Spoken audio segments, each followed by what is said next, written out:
All right. So here we go. So welcome everyone. Thank you for those of you who are joining us this evening. Thank you for those of you who are listening at the comfort of your own home. We wanted to take this time out to let you know that we have this event going on. This is sponsored by the Edinboro University Center for Diversity, Equity, and Inclusion office. This is part of their pre-Black History programming for their podcast series. This is something that has been ongoing throughout the course of the academic year here at Edinboro University. Tonight, we're going to present to you Meet the Greeks. We're going to specialize in the fraternities in the NPHC. We're going to dive more into that later in this episode here. Once again, this event is sponsored by Edinboro University. And here are some of the organizations in the NPHC. We have Alpha Phi Alpha Fraternity Incorporated. We have Alpha Kappa Alpha Sorority Incorporated. We have Kappa Alpha Psi Fraternity Incorporated. We have Phi Beta Sigma Fraternity Incorporated. We have Theta Phi Beta Sorority Incorporated. We have Delta Sigma Theta Sorority Incorporated. We have Sigma Gamma Rho Sorority Incorporated. We have Omega Psi Phi Fraternity Incorporated, as well as we have Iota Phi Theta Fraternity Incorporated. So tonight we are going to be specializing with the fraternities here in the NPHC. So at this time, I'm going to welcome our other guest, our other host, who is Dr. Amani Davidson. If you would like to do a quick introduction of yourself, let the good people know who you are, and we'll talk about the importance of African-American fraternities. Sounds good. My name's Armani Davidson. I'm an Edinboro alumni. I'm super happy to be back here and doing this presentation with you all. And just really want to talk about the importance and the history that we stand on as members of African-American fraternities. Not just what we stand for now, but what we stood for through all of our histories across our organizations. We have something mutual and bond. It's just the betterment of our people who look like us, African-American men, African-American communities, pouring back to them through different mottos, different acts of service, different acts of family, different acts of brotherhood, different acts of service, and just really bringing a sense of community back together into our community, helping our community progress overall. Every organization has notable members. On a large scale, we recognize. You see a few notable members from each organization positioned across the screen, but we also have a lot of hometown heroes, people who do the work every day, who I like to thank, like these men on these call. And pretty much the goal of this all is just, again, to just build community among African Americans, not just students on college campus. Every fraternity, when you join it, it's in a National Pan-Hellenic Council fraternity, it's a for life commitment. So when you make a commitment to be in an African-American, a historically African-American fraternity, you make it a commitment for the rest of your life, a commitment to your people who look like you forever. That's just whatever principles that you commit to, that you're going to dedicate your life to serving in that capacity. So it's not just about the notable men that you see across your screen right now, but it's those hometown heroes, people who do the work day in and day out to make this world better for people who look like us. Because as we all know, there's been systemic issues that we've been fighting since the beginning of African Americans here in America. And these fraternities have come together to try to make that fight, to lead efforts in that fight along the way.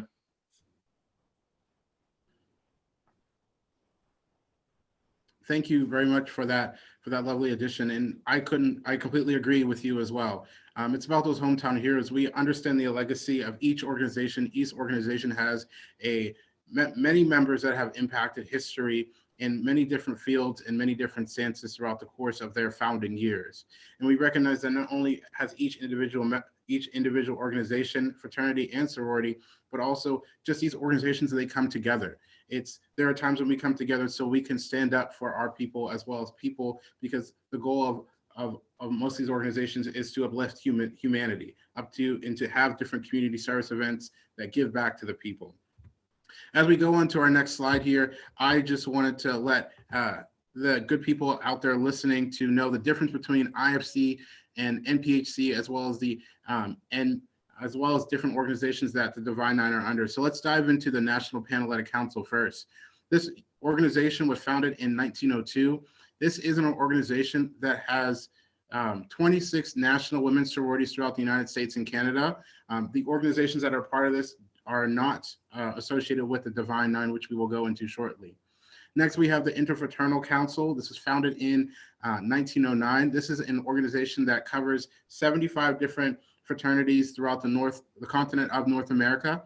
IFC works to advance the academic mission, enable fraternity organizations to grow and to thrive throughout collaboration and teamwork, and provide an outlet for self-governance and accountability, and model and teach ethical leadership. The reason why we talk about this is that for those of you who are interested in joining any one of these organizations that you see here today, it's good to know that this is also run as a business. It is a brotherhood, it is a network, it is a community, but it also is run as a business. And that's part of something that we really want to share with you, that you're going to have lifelong benefits, but also understanding that, especially when it comes to the Divine Nine, the National Panhellenic Council, this was founded in 1930. This isn't an organization that collaborates as an umbrella organization composed of historically Black, African-American, Greek-lettered fraternities and sororities. These organizations are also referred to as the Divine Nine, and you can see them listed as below. Dr. Davis, would you like to touch upon this as well? Yes, so I just, what I would add is just that this is like a governing body, is a way to bring in strength the numbers that we have as a Divine Nine.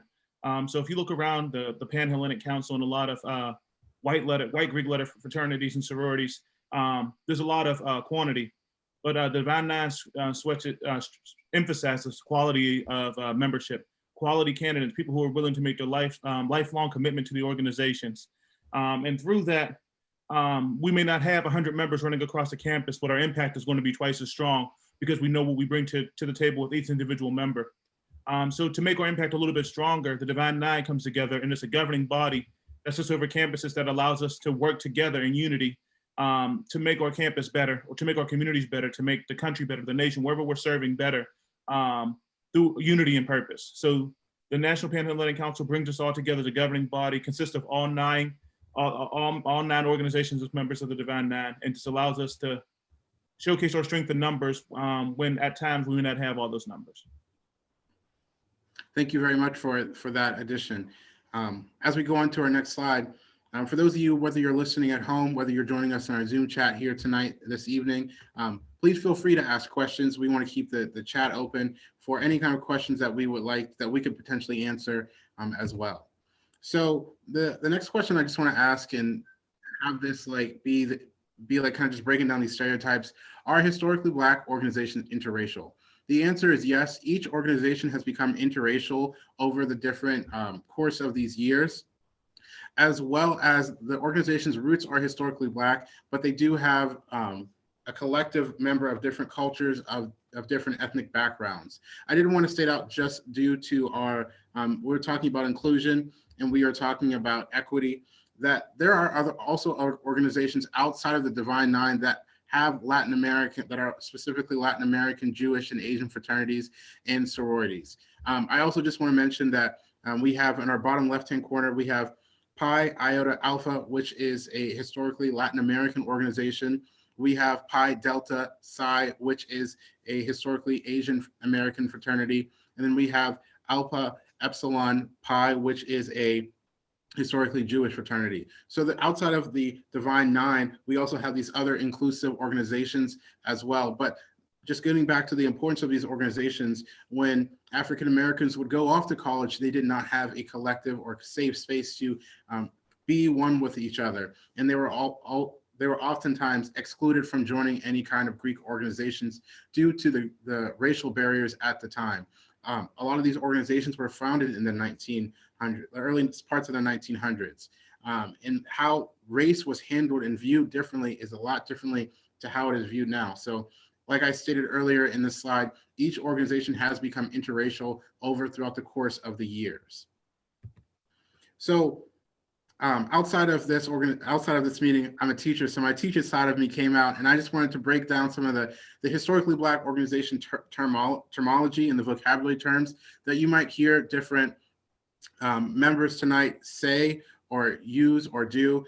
That way, if you're interested into these organizations, that you know what we're talking about. So I'll just read them as you see them on the slide.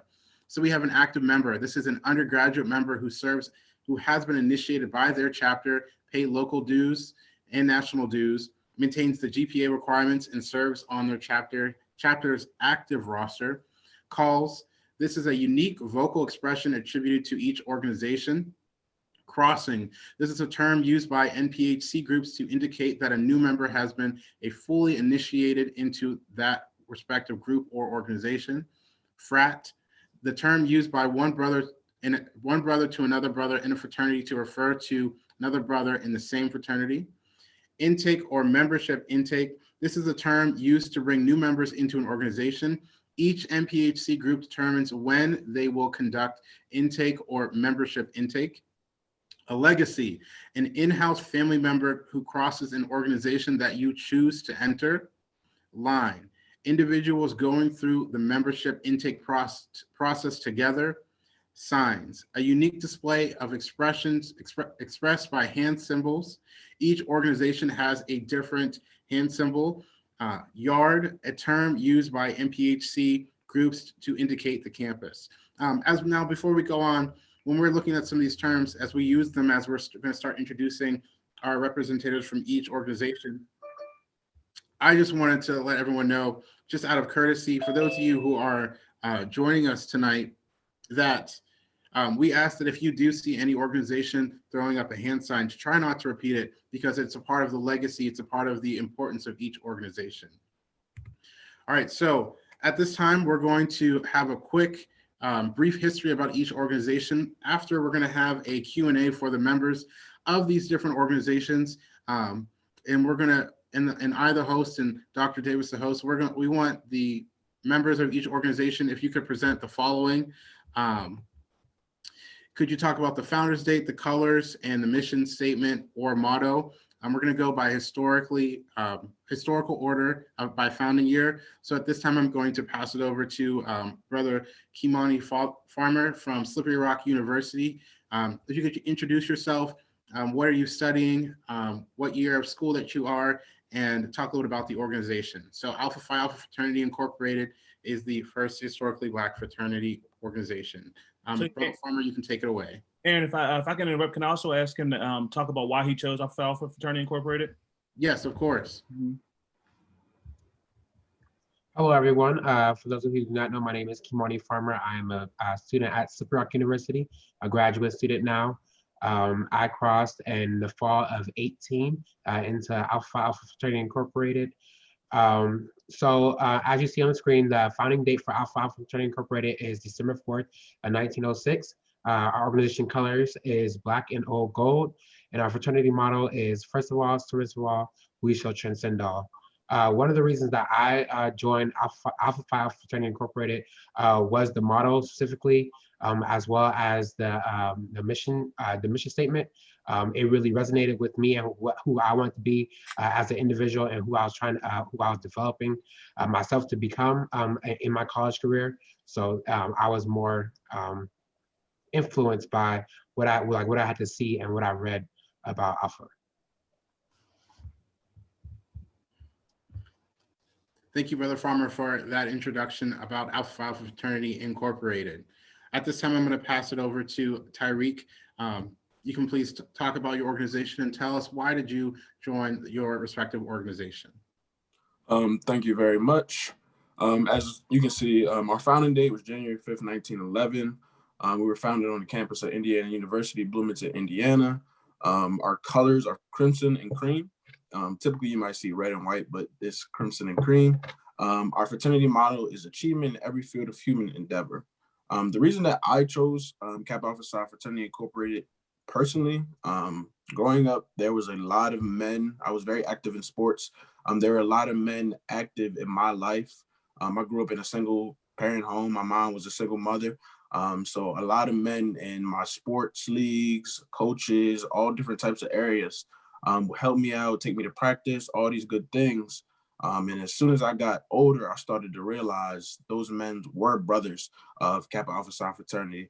And then I realized that's the type of man that I wanted to be. Not specifically that I wanted to be like them, but these are men that were in their peak of their careers, had their own families, but still found a way to give back so gracefully, so peacefully, in a way that changed the whole community. So that is one of the main reasons I wanted to be a Kappa. Thank you, Tyreek, for sharing your story, and thank you for presenting information about your organization.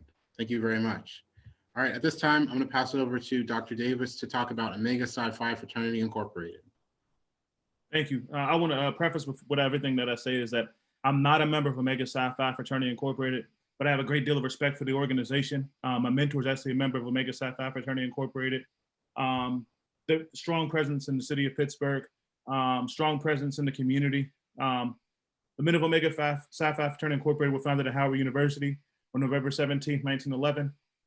The colors of the organization are royal purple and old gold. And the organization's motto is friendship is essential to the soul. And since I can't tell I don't have a crossing story for Omega Psi Phi, but I can tell you what my mentor told me attracted him to the organization. It is just that the ability to connect, breathe, and know that your sense of purpose is different than your life's calling. So what you offer to your community is different than what your life's work may be, and to have achievement in both of those spaces, to be able to connect and build relationships in all of those spaces is essential to like the person you're becoming and person who you are. And the moment you lose sight of who you are is when you lose your real connection to the world. So that's what attracted him to that organization. Thank you, Dr. Davis. Thank you very much. All right, I'm gonna pass it back over to Dr. Davis. Once again, we're gonna be talking, for the first time, we're gonna be talking about Phi Beta Sigma Fraternity Incorporated. Dr. Davis, take it away. Thank you. So I actually am a member of Phi Beta Sigma Fraternity Incorporated. We were founded at Howard University, January 9th, 1914. Our colors of organization are royal blue and pure white. Fraternity motto is culture for service, service for humanity. And what drew me to Phi Beta Sigma is when I first arrived on the college campus, I've seen a lot of different white fraternities and kind of what they were centered around. And a lot of it was just like more of partying and drinking. That's not what I came to college for, not what I came to do. I played football, and I found I had a sense of brotherhood on that team. But I think a big part of my life from when I was young and from till now, something that my parents instilled in me with this value of doing service for other people. And I was looking for that on campus, and I saw it in the men of Phi Beta Sigma. While they still knew how to have a good time, I also seen connection back to who they were as an organization, their purpose, their programs, and their visibility across campuses. I started off at Slippery Rock University, finished up at Duquesne University, and the commitments that they made to both campuses were consistent, and they stood on their principles and their values, and that's what drew me to the organization, is that consistency and wanting to be a part of a group of men giving back to their communities respectively, no matter where we went. Thank you, Dr. Davis. Thank you. At this time, I'm going to pass it over to Johnny to talk about Iota Phi Theta Fraternity Incorporated. Good evening, everyone. My name is Johnny Gethers. I am a member of Iota Phi Theta Fraternity Incorporated. I crossed fall 2009 through the 8 Alpha chapter, which is at Penn State University. And currently I'm part of Beta Omicron Omega chapter, which is the alumni chapter here in Pittsburgh. So Iota Phi Theta Fraternity Incorporated was founded on September 19, 1963, on the steps of Hearst Gymnasium at Morgan State College, now known as Morgan State University, Baltimore, Maryland. Our colors are charcoal brown and gilded gold. Our fraternity motto is build a tradition, not rest upon one. And the thing that brought me into the organization was mainly our motto. So during my undergrad years at Penn State, Iotas had just got started on campus in 2008. And what kind of attracted me to them was just to the fact of the model and seeing the potential and the growth that was going to happen within the organization. So to this day, with me holding different, leadership positions on a local or regional, international level within the fraternity, I see it as a way of saying that, okay, I'm making strides to create a tradition, but I'm not sitting on one tradition. I'm just making strides to continue just saying, okay, I'm gonna complete a goal and go to the next step. Keep moving, keep flourishing, and keep growing. And that's what the fraternity is still doing to this day. Our principles that we are known for are scholarship, leadership, citizenship, fidelity, and brotherhood.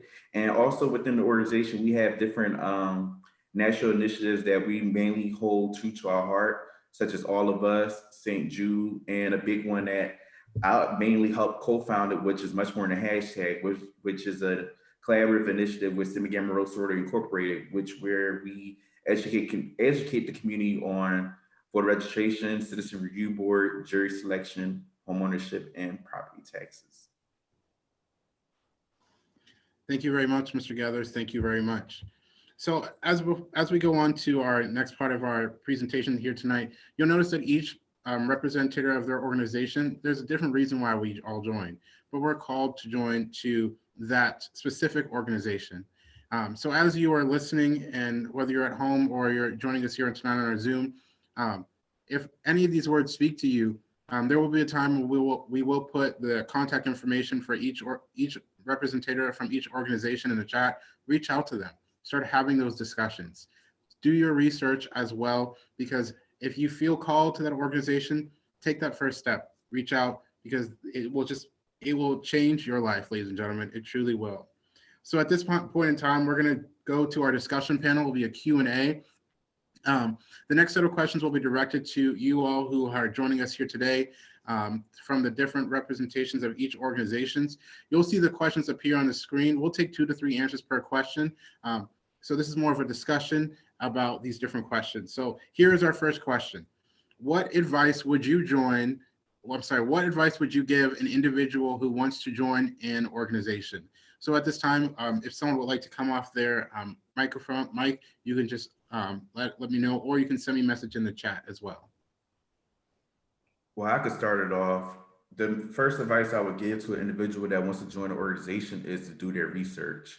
So before you even say, okay, I want to join this organization because they got cool colors, I want to join this organization because they feel as though they get all the ladies and things like that. Man, you got to do deep research and see why this organization sticks out to you. Why you feel as though that you feel like you're a particular fit for the organization. And the reason why research is important, because when you do deep research, you really get to see how different, things that organizations have and instill within their brothers to see if that fits within yourself as an individual. So that's why research is important. Thank you. Would anybody else like to add? What kind of advice would you give to an individual who wants to join one of these organizations?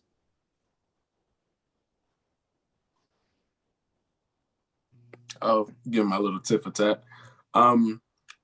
Major one that he said was research, but another thing that I found was typical upon people that were interested, which is okay in some aspects. You are going to be the same person you are after you cross than before you cross. Just because you have those colors on, just because you have those letters on, you might have a little bit more spotlight on campus, but those letters are not going to change who you actually are. So just remember that. Thank you for those words. And just adding on to that statement, I completely agree with what everyone has said tonight. So when you're listening to this at home, take these advice. If you want to join these organizations, definitely take these things into consideration. As we progress on to our next question, what are the benefits of membership? Can I add one last thing to that past slide before we move forward? Of course. I just want to add like the idea of being discretion. Your journey is your journey. Your research is your research. I wouldn't advise anybody to join a fraternity just because their friends are in a fraternity. I wouldn't advise anybody to want to do something based upon the representation that the organization has on their college campus. These are lifetime commitments. So do your research, ask questions to the people in the organizations. Me being a member of Phi Beta Sigma, I wouldn't go around telling every member of different fraternities that I wanted to join Phi Beta Sigma because it's not discreet, it's not professional. And while we're brotherhoods and there's a social aspect, all of our fraternities operate as businesses as well. So you want to make sure that you're putting your best step forward and by doing that, it's being discreet, being professional, being authentically you. And doing whatever you can to showcase that you're a great candidate and that you bring value to whatever organization that you have. I'll reiterate the point I said earlier. It's not about the quantity of members for these organizations. These organizations have existed for years and they're going to exist for years to come. There's not a cry for membership. It's about the quality of each member. We want to make sure that when you come to join any of our organizations that you bring something to the table, you're making us better.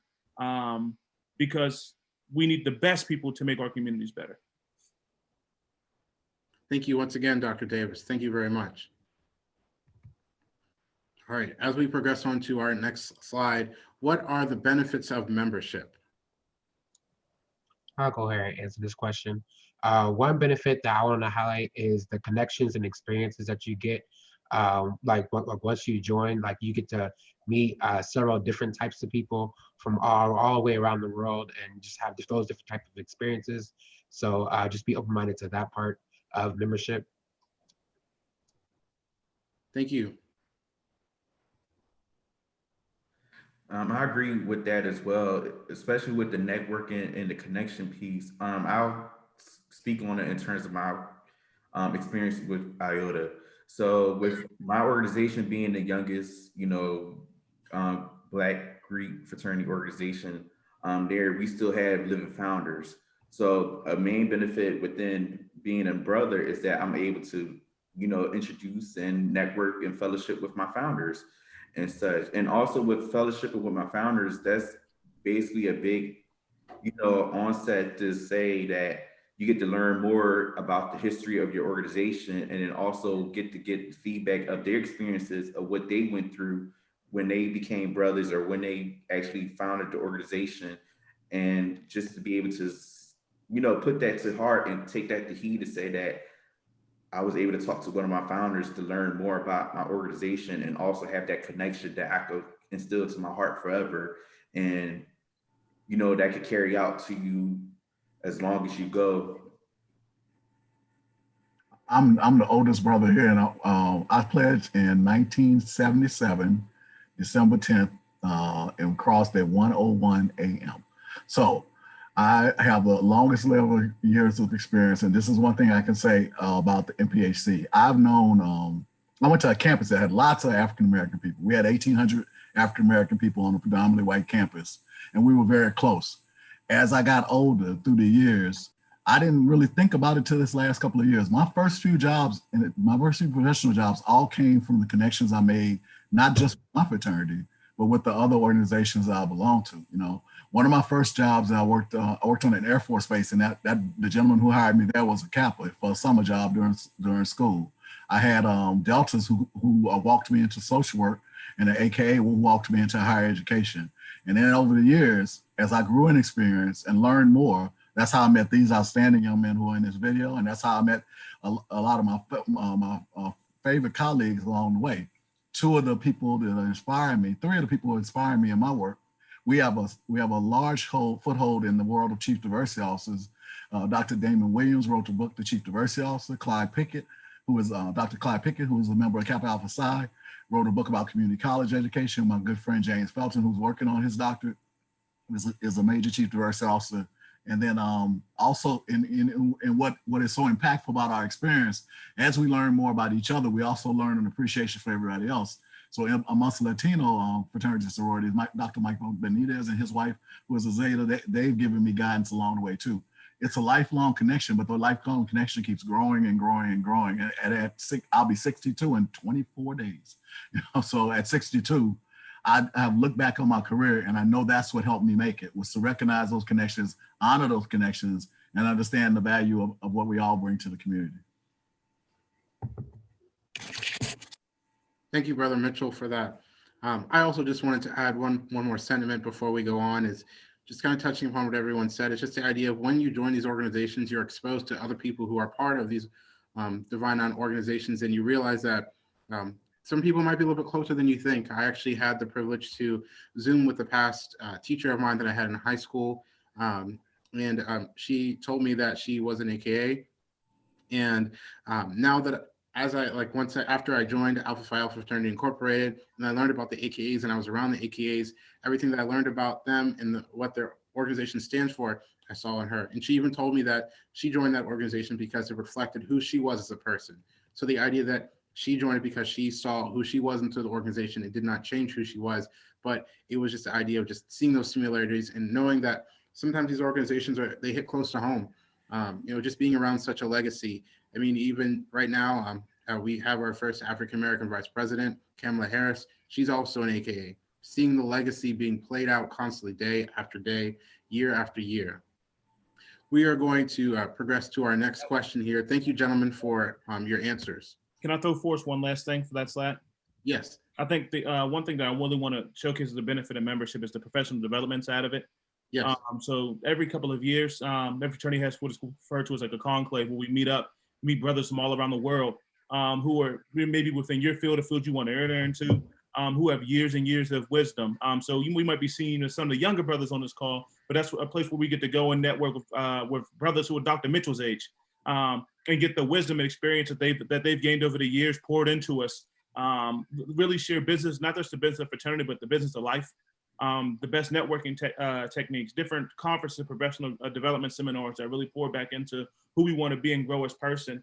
And just brings you closer and stronger to organization, not just through brotherhood, but through the purpose of the organization. Even locally on campuses, is a sense of professional development.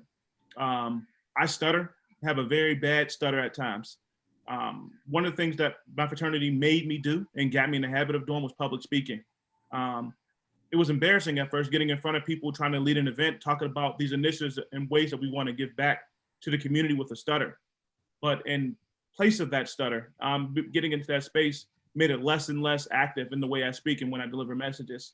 So one of my biggest weaknesses became one of my biggest strengths over the years because of the professional development that being a part of that organization offered me. Thank you, Dr. Davis. Thank you very much. As we move on to our next slide here, this is something that I think it's important that we do share with people who are interested in each organization. What is the average cost? And it does vary from each organization for the price, the financial, the number. Each organization does have different GPA requirements nationally, as well as their local chapters as well. Also at this time, if everyone could just talk about if they're a part of a graduate chapter or if they're part of an undergraduate chapter, and the GPA requirements. And then I just want to share this. Well, as I was making this presentation tonight, I was feeling very inspired, and I thought about, the price that we all have to pay at some point in time. I know of an Alpha brother who joined back in the 1960s, and the price that he told me back then is the price I wish I could pay. But, things change, and the value of money changes. But I came up with this quote, and it says, "The financial cost is an investment into the legacy of the respected organization. By investing into the respected organization, each member is investing into a lifelong brotherhood, network connections that you will make into each organization." And as I'm listening to you all speak about why you joined each organization, the benefits, I'm seeing this being played out, and it's a beautiful thing. So at this time, if everyone.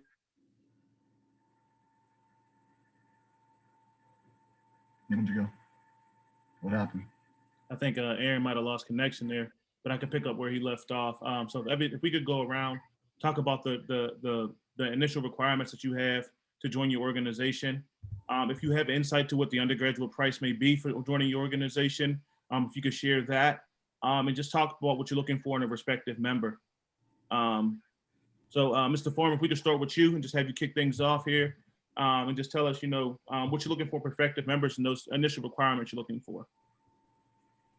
All right, so I am a part of the graduate chapter in Erie, Kappa Beta Lambda. I do not know what our current price is, but I do know that for the college brothers, like we are looking for somebody who has like a good standing GPA requirement. And we're always looking for those who are standing out as leaders like within their campus community, as well as their local communities in general. I'm sorry, what was the additional part you wanted me at? Is that everything? I think you hit it. You said that we're looking for like that grade point average, what commitment and what characters and qualities you're looking for in membership. All right, yeah. We bounce things over to Mr. Costin. Correct me if I'm saying it wrong. You said it correct. Thank you. So like Dave said before, the cost varies from people to people, from grade to grade. I am an undergraduate member. I am in my senior year. I am the pole mark of the Nu Zeta chapter at Edinboro University. So our GPA requirement for Kappa Alpha Psi is a 2.5 and above. That doesn't mean 2.499 or whatever you want to say. That means a 2.5 and above, and strictly. Usually the university has their own GPA requirement for Greek letter organizations as well. And I think sometimes that's basically a 2.0. The cost, like I said, varies from grades, class to class. So just for example, I came in the fall 17, I was a sophomore. So my price was $17.95. So the longer you are in school, so say if it was a senior, you'll be a cheaper price basically, because it covers throughout your collegiate career. So say you're a second semester freshman or whatever like that, your price is going to be more expensive than that $17.95 as me as a sophomore, because it's going to cover the rest of your collegiate career. Some things that I'm looking for, or we are looking for in potential members, leadership, the characteristic of, well, the willingness to just do, the willingness to learn as well. Just because we are on this platform doesn't mean we put ourselves above anybody else. We're always willing to learn. We're always willing to work. We're always willing to give back. And I want to add something so that way people can have a university perspective. So I've been an administrator and a Greek advisor on 4 or 5 different campuses. While you're meeting the requirements for the individual organizations, the college is also looking to make sure that you can be successful in the work. So some of your colleges may have a grade point that's higher than the national grade point that the organizations have. And for the organizations, one of the things that these gentlemen won't say to you, well, I'm old, so I get to say it, if you have a 2.5, you have all the money and you think you are doing everything well, that doesn't mean you're going to get membership in any of the organizations. You have to meet both your requirements and also their requirements. You need to approach this respectfully. You need to approach it with dignity, and you need to make sure that you don't have student code violations and things like that. And it's not that you can't get in, but it will be a much more rigorous acceptance process if you have some challenges that are going on at the university level, because the university level might not clear you to go through a process either. So you really have to think about that. And a lot of young people don't think about that. In my time in Greek life, and on the different campuses I've worked on, the price range goes from as low as $800 to up to $2,000. And what Mr. Costin was talking about, he was correct. Sometimes they incorporate yearly chapter dues in and yearly national dues, and that's why the price varies. But I want to clear up a misunderstanding that some young people have out there now, especially on campuses where there are not a lot of Greeks. It's not the organization's responsibility to raise that money for you. It's your responsibility to come to the table ready with your money, come to the table ready with your letters of recommendation, and come to the table knowing what you want to do. I've seen young people think that they're being ready to be Greek and they haven't done any of their research. So all of them have talked about the research you need to do. And I'm going to exit the call, but I don't want to make it too serious, but this is a very, very important and serious endeavor that you're thinking about when you're thinking about being NPHC Greek. You're not joining a club, you're joining a brotherhood or sister club, and you need to be really serious about that. And before I exit the call, gentlemen, I have to say that Deneen Fleming is my very favorite Delta. Oh, Lord have mercy. My Deneen Fleming is my very favorite Zeta. My mother is my very favorite Delta. I had to say that before I got off the call because I'd be in trouble with both of them. And now Deneen, yet another shirt. So Armani, hook me up. Show me where to get a good Zeta shirt. Thank you guys so much. I'm gonna exit and let you guys finish. Thank you so much. Thank you. Thank you for joining us. All right. I think the next fraternity in founding order would be Omega Psi Phi Fraternity Incorporated. Unfortunately, we do not have a brother of Omega Psi Phi Fraternity Incorporated on the phone call with us tonight. But before we exit, we will share with you contact information. So if you have interest in Omega Psi Phi Fraternity Incorporated, if you're doing your research and you stumble across more information where you want to seek out information from them as you best prepare to seek membership in any organization, we'll pass along some contact information so you can reach out and ask questions. But again, what I will say about them is that they're looking for the same thing that a lot of us are looking for: good moral character, good standing, and that you're going to be an asset to the organization. If moving along from there, to become a member of Phi Beta Sigma Fraternity Incorporated, you need a bare minimum 2.5 grade point average. We want to see that you're active on campus. We want to see that you're active in your community and that you're bringing something unique to the table. Something that's going to help us, the betterment of your respective chapter and the organization overall. We want to see that you have, high standards for yourself, and that you're willing to continue to grow, and that you're open to being developed further. When you join any organization, and Mr. Carson said this earlier, we're not asking you to change who you are, but I would bet money that every organization is asking you to grow as a person. And if you come into college, or if you join a graduate chapter, wherever you may be, and you're not willing to grow as a person, then you're not going to be someone that any of these organizations want, any of our organizations that we want. We want you to grow. We want you to grow with us. And we want to help you. We want to expedite your growth process. We want to help you and be able to connect you to wherever you are. So we want to see that you're willing to put in those bare minimum requirements. So that 2.5 grade point average is a minimum standard. Those letter recommendations are a minimum standard.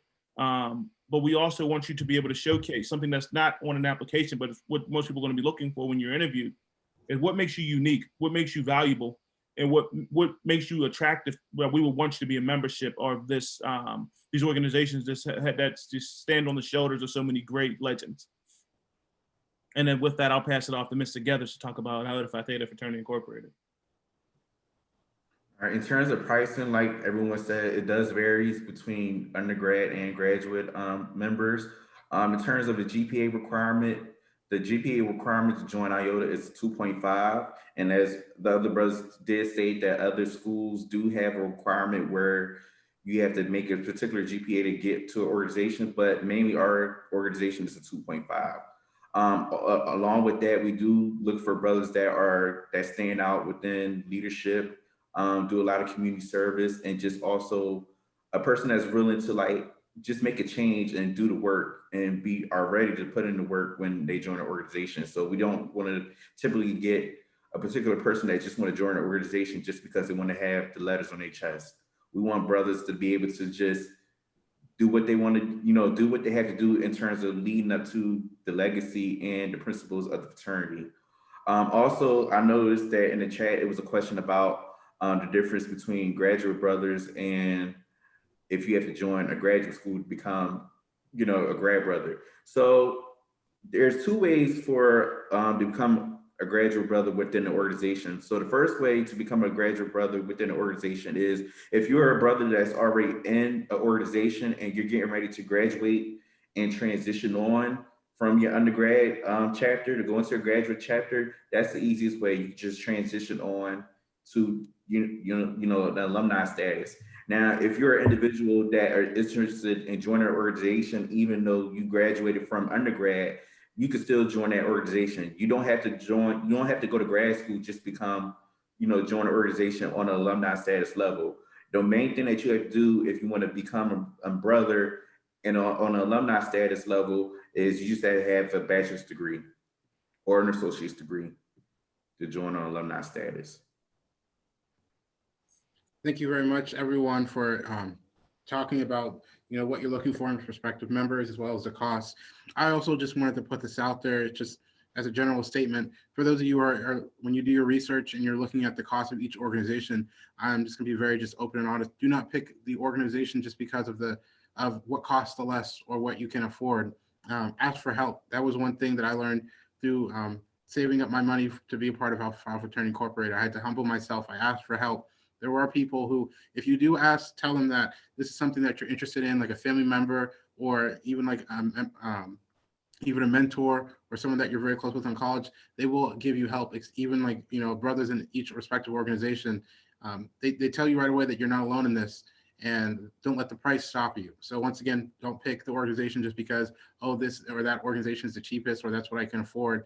Remember, you are investing into a lifelong legacy, and as was stated earlier, if you do wait throughout the course of your time at your respective college and campus and yard, you will find that the price does differ. So once again, these are lifelong investments, everyone. But it's, in my personal opinion here, as your host it is worth it because you are going to be joining a lifelong brotherhood network. And even if you move to a city and there's one brother and there's two people there, you have one brother there. So just wanted to let you all know that. It's being really transparent. At this time, if everyone could put their... I think Aaron's freezing up here again. If anybody could take the time and put your contact information, like your organization, your contact information in the chat. We want to be able to pass this along to anybody who may have interest in your respective organization. So they have a good starting point for questions.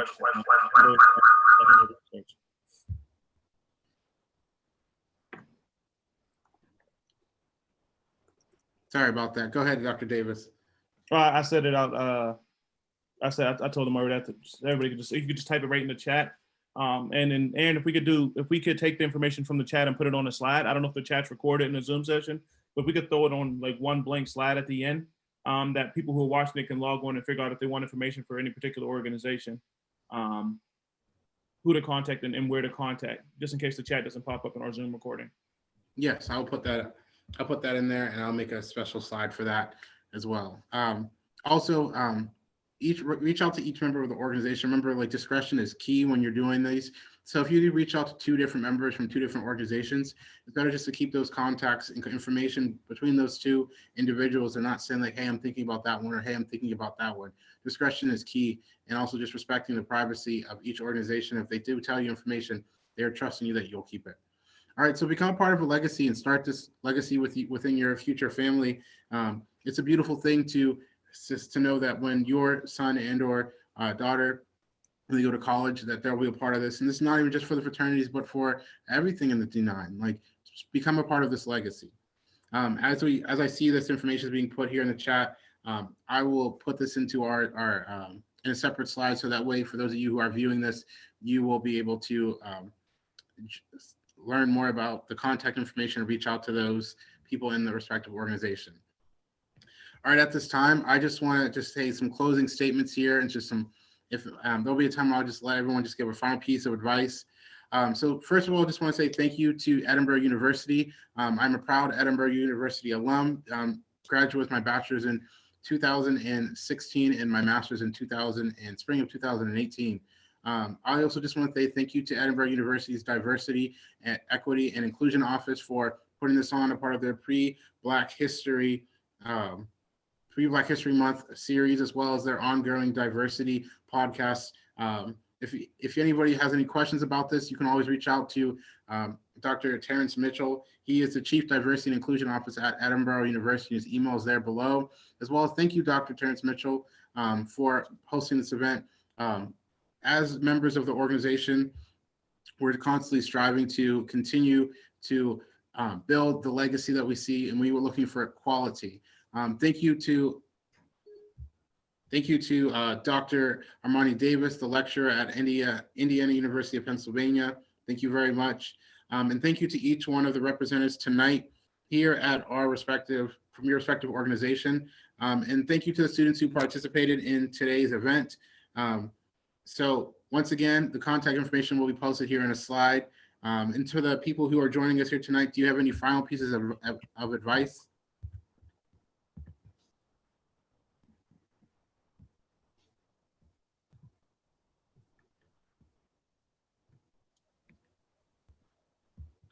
I would just like to add, just like I got some personal advice from my personal experience. Don't be afraid to approach or contact us. We are 9 times out of 10, like, we are open to hear you out and stuff like that. So just if you are interested, make sure you take that step and make sure you contact us.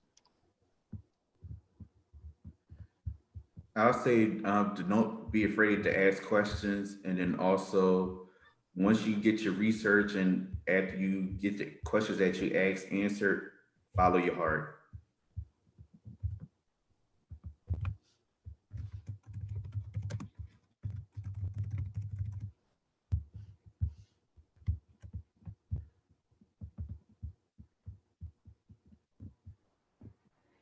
Mr. Colson, do you have any last piece of advice for anyone at this time?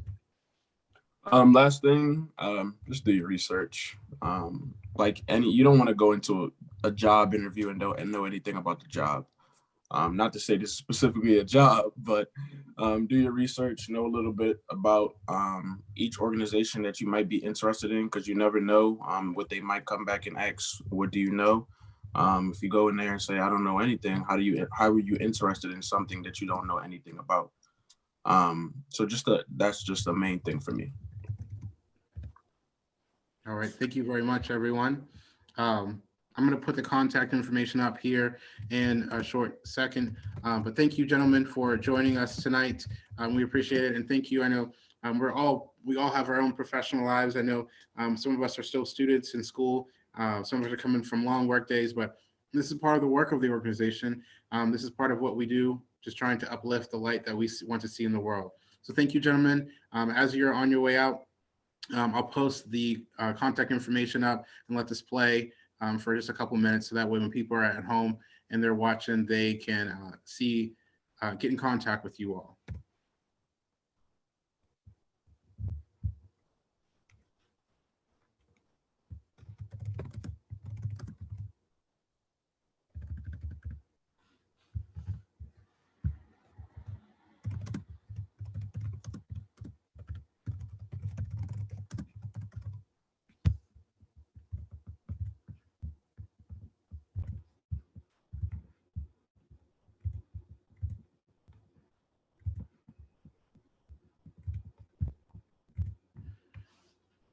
At this time, you will see on your screen the contact information from our fellow members of their respective organizations. I'm going to leave this up here for a little bit. Once again, thank you all for tuning in to another episode of Edinboro University's Diversity and Inclusion podcast series. Once again, thank you to Dr. Amani Davidson and Dr. Terrence Mitchell. All right, everyone, have a great night and be safe.